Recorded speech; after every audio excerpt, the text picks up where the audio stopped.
ایک بہت امپورٹنٹ بات کہ جو لوگ آپ پر اپنے فیصلے مسلط کرتے ہیں نا، جب آپ پر پھر برا وقت آتا ہے نا، وہ لوگ آپ کے قریب تک نہیں آتے.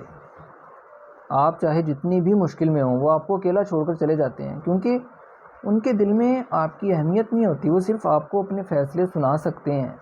اگر ان کے دل میں آپ کی اہمیت ہوتی نا، تو وہ آپ کے فیصلے بھی سنتے. لیکن کچھ لوگ ایسے ہوتے ہیں جو صرف آپ پر اپنے فیصلے مسلط کرتے ہیں، آپ کا کوئی فیصلہ سننا نہیں چاہتے.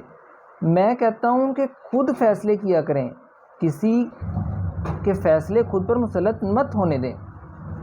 اپنے فیصلے خود کریں. قربانی کا بکرا مت بنے.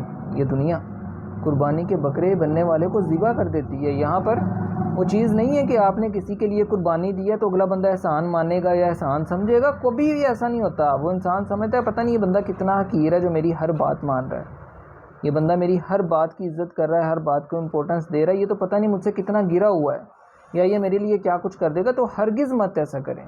خود کو قربانی کا بکرا کبھی مت بننے دیں. اگر ایک دفعہ بھی آپ اسے خود پر فیصلہ مسلط کرنے کا موقع دیتے ہو نا، تو یقین مانو کہ آپ ساری زندگی اس کے ساتھ یہ معاہدہ کرتے ہو کہ وہ آپ کو ذلیل کرتا رہے گا، اور آپ کا مقدر بھی ذلالت ہی بن جائے گی اگر آپ ایسے کرتے رہو گے.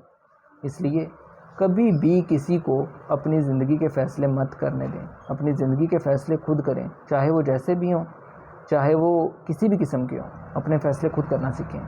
اور اگر آپ کا فیصلہ کامیاب نہیں بھی ہوتا نا، تو آپ کو ریگریٹ نہیں ہوگا کہ یار میں نے فیصلہ غلط لیا تھا. آپ اس سے ضرور کچھ سیکھیں گے. لیکن اگر آپ نے کسی کے فیصلے پر عمل کیا تو پھر آپ کو ریگریٹ ساری عمر رہے گا کہ یار اگر میں خود فیصلہ کر لیتا یا خود سوچ لیتا تو شاید ایسا نہ ہوتا. اس لیے میں یہی کہوں گا کہ اپنے فیصلے خود کرنا سیکھیں. کسی پر انڈیپینڈنٹ نہ ہوں، کسی پر ڈیپینڈنٹ نہ ہوں. اپنے فیصلے خود انڈیپینڈنٹ طریقے سے کرنا سیکھیں.